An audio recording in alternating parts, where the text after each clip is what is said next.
If you enter a Catholic church during this season of Lent, you'll notice that things are not the same. The priest is wearing violet vestments, indicating the penitential character of the season. There is no Gloria during Mass, or during the Liturgy of the Hours, you will not hear the Te Deum. There are no flowers, except during Laetare Sunday and the very few feasts and solemnities of the season.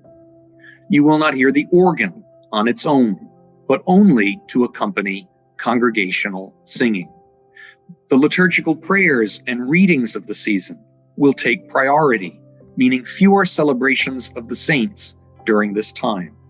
Later on, the statues will become covered, indicating that some great event is on the way. All of this sobriety indicates the penitential character of Lent.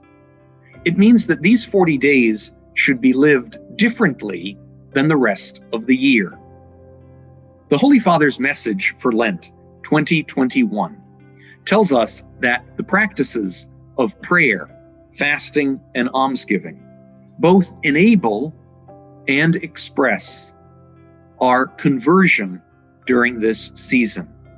All of these liturgical indications indicating that something different is at work during these days help us to enter more deeply into the penitential practices of Lent, prayer, especially liturgical prayer, fasting, and almsgiving.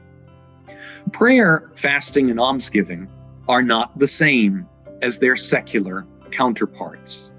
During these 40 days, Christians do not enter a period of dieting. Instead, Christian fasting is meant to free our minds for contemplation, to unite us with the poor, and especially to unite us with Christ's fast in the desert. Christian fasting, unlike dieting, is meant as penance for our sins. During these days, our prayer is not the same as the secular practice of introspection. During these 40 days, Christians do not turn inward as much as they turn toward God in prayer, especially liturgical prayer.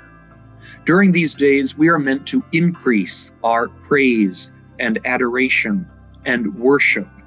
During these days, our almsgiving is not the same as a secular goodwill offering. Christians do not fulfill the penitential practice of almsgiving merely by writing a bigger check. Instead, Christian almsgiving is supposed to unite us with the poor and make us daily give more of ourselves. Christian fasting and almsgiving is supposed to free us from distraction so that we may enter more deeply into prayer, especially liturgical prayer. Here at St. John's Seminary, we are praying that the whole church experience the joy of penance during this Lent. God bless you.